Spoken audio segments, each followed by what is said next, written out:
Saudara, kami akan paparkan sejumlah data terkait DPR RI dan juga pelantikan wakil rakyat hari ini. Ada 8 partai politik, saudara, yang lolos ambang batas parlemen dan berhak mendapatkan kursi DPR untuk periode 2024-2029. Kita akan lihat, menjadi pemenang pemilu adalah PDI Perjuangan.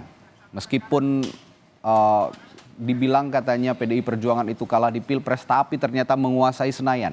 PDI Perjuangan punya 110 kursi. Dengan perolehan yang terbanyak ini kemudian disusul oleh Partai Golkar dengan 102 kursi. Setelah itu ada partainya presiden terpilih nih, Partai Gerindra, ada 86 kursi. Setelah itu di urutan keempat dengan perolehan kursi terbanyak adalah Partai Nasdem. Partai Nasdem punya 69 kursi. Jika dilihat pada pemilu sebelumnya, pada pemilihan anggota DPR sebelumnya, perolehan di tahun atau di periode sebelumnya ini memang cukup signifikan naik ya, Nasdem menjadi 69 kursi. Disambung juga oleh Partai Kebangkitan Bangsa. Partai Kebangkitan Bangsa punya 68 kursi yang duduk di DPR. Dilanjutkan oleh Partai Keadilan Sejahtera, 53 kursi. Selanjutnya ada Partai Amanat Nasional, 48 kursi, dan terakhir ada Partai Demokrat, yakni 44 kursi. Kalau kita perhatikan dari 1, 2, 3, 4, 5, 6, 7, 8 partai politik yang ada di DPR saat ini, ada satu partai politik yang biasanya ada di Senayan, biasanya ada di DPR tapi tidak lolos ambang batas, yakni Partai Persatuan Pembangunan. Ini adalah perbedaan komposisi partai politik yang ada di DPR pada periode sebelumnya dengan periode 2024-2029. Nah, sementara itu saudara, yang juga menarik, ada sejumlah selebritas yang kembali mewarnai parlemen kita. Ada wajah baru, tapi ada juga beberapa wajah lama yang bertahan mendapatkan kesempatan jadi anggota DPR RI periode 2024-2029. Yang pertama, ini ada Kang Dede Yusuf, atau nama aslinya Kang Dede Yusuf ini adalah Yusuf Macan Effendi. Selebritas yang satu ini sudah beberapa periode menjadi anggota DPR.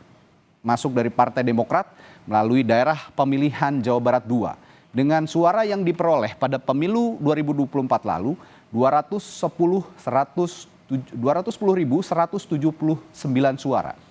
Dede Yusuf adalah pria kelahiran Jakarta 14 September 1966, sehingga pada saat dilantik hari ini, Dede Yusuf berusia 58 tahun. Nah, selanjutnya kemudian ada musisi kawakan Dhani Ahmad Prasetyo, atau yang kita sapa dengan Mas Ahmad Dhani biasanya. Ini berangkat dari Partai Gerindra dengan Dapil Jawa Timur 1. Nah, ini suaranya juga cukup signifikan. Konon yang terbesar di dapilnya, Mas Ahmad Dhani ini punya suara 134.227 suara. Ahmad Dhani lahir di Surabaya 26 Mei 1972, sehingga pada hari ini dilantik menjadi anggota DPR di usia 52 tahun. Selanjutnya, ini juga yang berkali-kali menjadi anggota DPR RI. Ada selebritas yang juga politisi, Primus Yustisio. Primus ini berlatar belakang partai politik, Partai Amanat Nasional, dan berangkat dari daerah pemilihan Jawa Barat 5. Primus juga tidak kalah punya suara yang tinggi pada saat pemilu 2024 yang lalu, yakni 128.892 suara. Primus lahir di Jakarta 17 Agustus 1975, sehingga hari ini pada saat dilantik Primus berusia 49 tahun. Setelahnya ini juga berkali-kali menjadi anggota parlemen, selebritas yang satu ini, Rachel Maryam. Rachel Maryam ini adalah kader Partai Gerindra yang maju dari Partai Gerindra di daerah pemilihan Jawa Barat 2 dengan suara 114.749 suara pada saat pemilu legislatif 2024 yang lalu.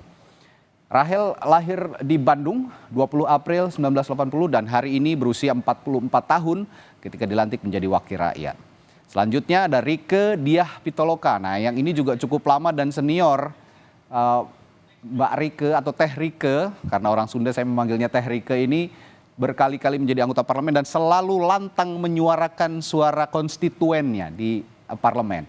Berangkat dari Partai Demokrasi Indonesia Perjuangan, Rieke maju di Dapil Jawa Barat 7. Nah, suara yang diperoleh pada saat pemilu legislatif lalu adalah 94.201 suara.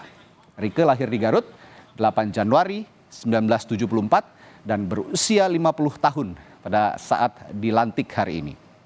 Ada juga petahana yang lain, komedian Eko Patrio yang berasal dari Partai Amanat Nasional. Mas Eko ini juga tidak main-main, beberapa kali menjadi representasi rakyat di parlemen dan menjadi petinggi di Partai Amanat Nasional. Mas Eko maju dari PAN dan dapil atau daerah pemilihan DKI Jakarta 1 dengan raihan suara di pileg lalu 93.673 suara. Mas Eko lahir di Jakarta 30 Desember 1970 sehingga hari ini berusia 53 tahun saat dilantik. Ada juga, ya kalau tadi saya sudah sempat ungkapkan suaminya, ini istrinya yang lebih dulu menjadi wakil rakyat sebelumnya. Ada Mulan Jameela yang juga lolos di DPR. Berangkat sama dengan partai politik yang mewakili suaminya, yakni Partai Gerindra. Di Dapil Jawa Barat 11, Mulan Jameela ini kemarin berkontestasi di Pileg dengan suara 83.526. Lahir di Garut 23 Agustus 1979 dan hari ini Mulan berusia 45 tahun saat dilantik. Nah, ini ada selebritas baru yang masuk, yang juga terkenal, punya lagu-lagu yang memorinya diingat banyak orang, adalah Melly Goeslaw. Melly Goeslaw ini berangkat dari Partai Gerindra di Dapil Jawa Barat 1 dengan suara 75.369. Lahir di Bandung 7 Januari 1974, berusia 50 tahun pada saat dilantik hari ini. Dan saudara, itu tadi beberapa selebritas yang berkali-kali masuk di parlemen, tapi juga ada yang baru.